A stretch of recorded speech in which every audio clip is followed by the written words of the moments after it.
Hey guys, this is Chris from DSX Machina, and I love New Book Day. We have got a new book from the printers. I just broke the seal, I actually haven't seen it yet. This is print on demand from Drive-Thru-RPG. Wow! Let's take a look at this bad boy. First of all, let's admire the insane size of this book. I mean, let's really appreciate how colossal this is. I mean, I thought Revelations was a big book. This is Revelations. This is the Bestiary. They're about the same size. I think the Bestiary is bigger. Let's check the page count. 435 pages for Revelations.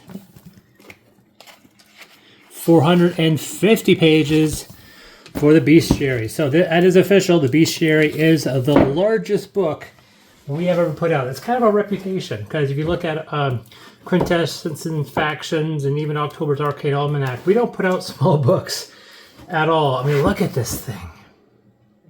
It is gigantic. There's our back cover, fits in nicely. There's our code, 5e. Upgrade your game with the Ultimate Sci-Fi Monster Collection. Sci-fi fiction, horror, modern monsters for 5e. Love that logo. That was... Nick gave me this, and I had this idea and then we decided to use this cover. We had another cover in mind, but then it just worked too well with this one. So our little barcode inner cover. There is our contents. Let's take a look here.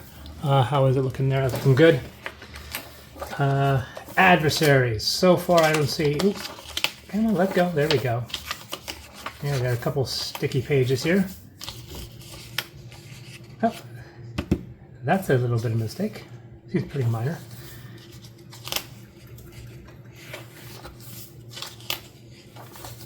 How many of these are stuck? Just a few of them. So here we go. We got all of the tons and tons of, I mean, we're 55 pages in. We're just doing the adversaries. We've heavily expanded. There's 2 to 3 to 4 of them per challenge rating, all the way from 1 to 1/6 to 20.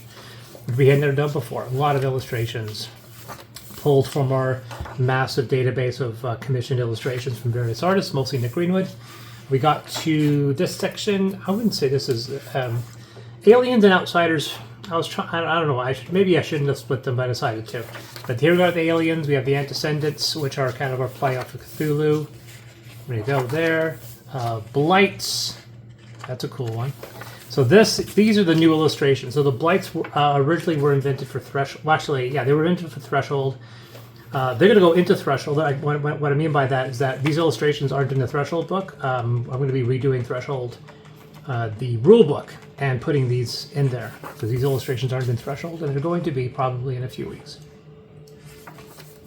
So got some sketches and the final illustrations. That really looks wonderful when we expand out. And then the Monarch. Not gonna lie, these are heavily inspired by the Necromorphs from Dead Space. To a point that we actually have quite a few of these things represented.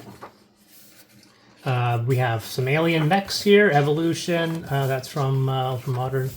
That's a cool thing. Once in a while, I like having a double spread illustration. That's cool. And then the Evolution.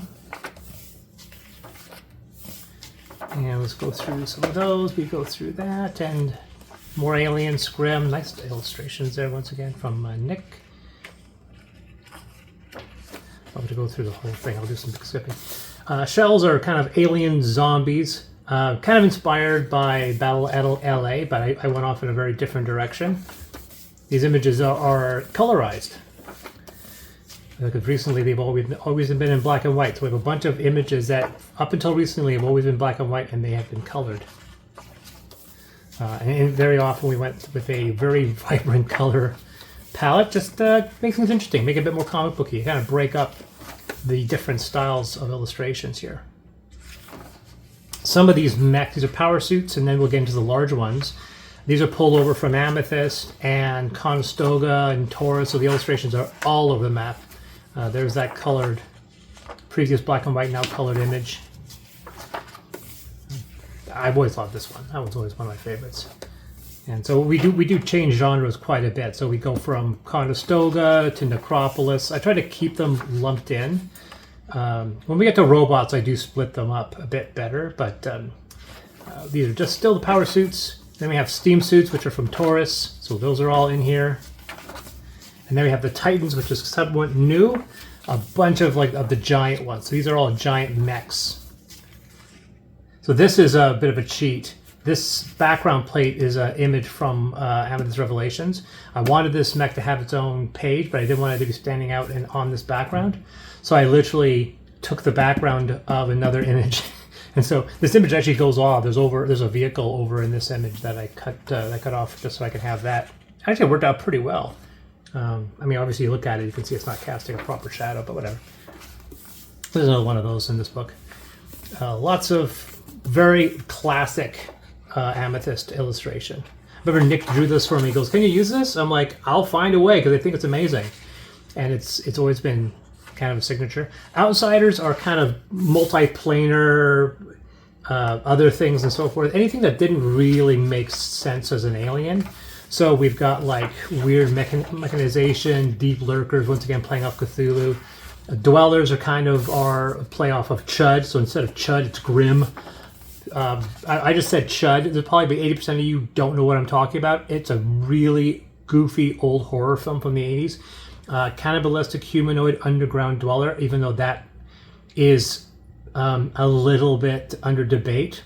That's been the accepted one. Cannibalistic humanoid underground dweller, Chud.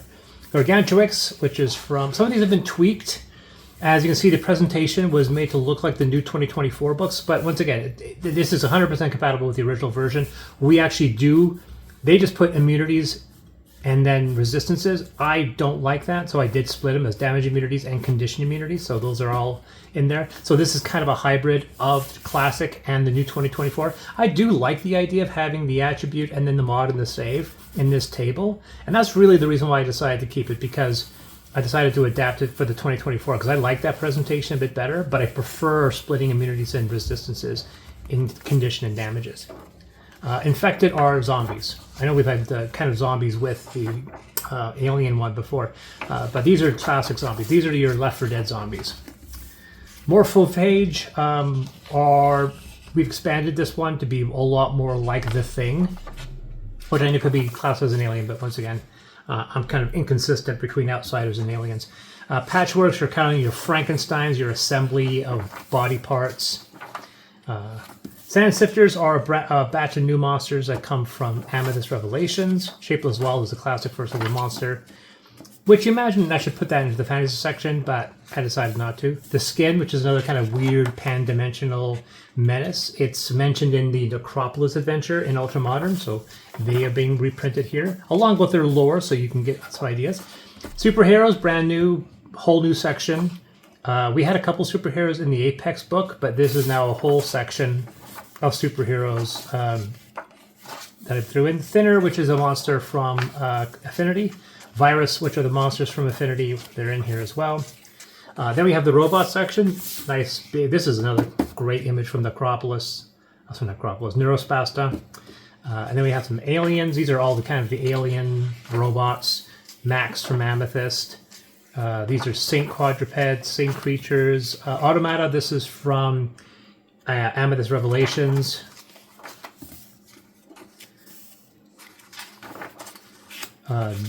These are cyberpunk ones, so these are all monsters that are pulled from Neurospasta. Some of them are pulled from Ultramodern only because they're reprints from Neurospasta, but that's why the art style shifts considerably, except for that one, which is from Taurus.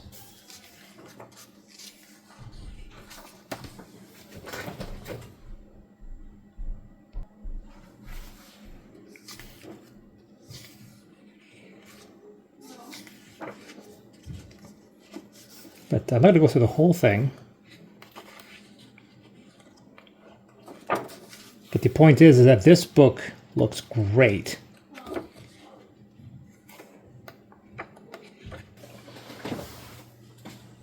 So we have vehicles, several types of vehicles. First of all, we have aircraft. And when I say aircraft, I mean we actually have like giant battle cruisers.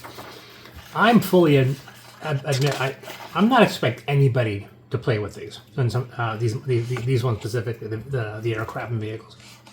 I mean, the capital ship is like a half a kilometer long. This is not something you're going to shoot at. Same thing with the city ship, even the Cloud Runner. You know, these are more interesting ideas, although some of the smaller ones aren't so bad. Like helicopters and so forth. But the hover cruiser, not like that's a great backdrop. So when we get to the ground vehicles, there's another giant. Some of that's from Advent's Revelations. Ground vehicles, we have a large selection. Now, ironically enough, or interesting enough, we're going to see some of these illustrations again in the armory, where they're presented as something you can use rather than something you attack. So here they're presented as monsters, and then they're actually going to be vehicles in the next book. Some of these, once again, from Amethyst. These are from Amethyst. And I asked my fans on Discord and a few others whether or not we should just end it at this point, 330 pages, or include all the fantasy monsters, because that wasn't the original plan. And everyone said, why not? Toss them in. So there's our Mr. PG, because I'm from Prince George. And I threw in all the fantasy, every illustration. So basically this book is got almost every illustration that we've ever done. There's a few, like the location stuffs aren't in here, but every monster or character image. So all the races from Amethyst are here. In fact, we're seeing stats that you can't find anywhere else, because I decided that I wanted to create monster types of all of the backgrounds and prestige classes, which is going back in the old days, or you know, the Paragon paths, depending on which version of D&D you have. So for the first time, we actually have Chrysalis, Blade Singer, which were player options, and now they're actual opponents you can fight. So Custodian, Scholar, Sentinel, Kona Academic, these are all things that you could play, and now they're monsters. These have never been presented as monsters before. The dragons, we know the dragons, or some of you may know the dragons. Nick does the best dragon illustrations. So they're all in one book. So we have the Archons and the Typhox. The Archons were in factions, Typhox were in quintessence, and now they're all together. As well as the new ones, the big giant ones that pop up in Revelations. I love that illustration. So we have the big ones, the elemental dragons. So these are from Revelation. So all the dragons are under one book. Drifters and Gods, those are from Affinity. Gebermac, which is any excuse to have that image. That was Nick Greenwood's first color image for us, and that cemented our relationship, which is 16, 17 years strong now. Gula and the Thailand. So we have the Gula, which are vampires. Got them all thrown in. A lot of great illustrations there. Gimfen, Grimgods, which is back to Affinity. Kodiaks, Lithenians, once again, repeating their Paragon and Prestige classes and so forth, and background options. Some other, got the Narrows, which are our dwarfs, Ograx, Pagus. I think I threw extra Pagus in there.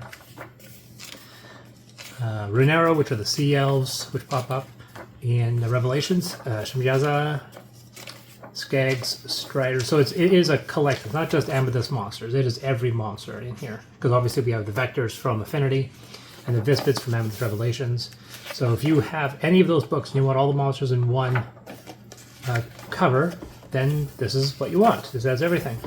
I could have just done an Amethyst Bestiary, but then once again, I'd have to include about 100 new monsters and get new illustrations to get it more to 200 pages, because I don't think there's enough monsters at the moment.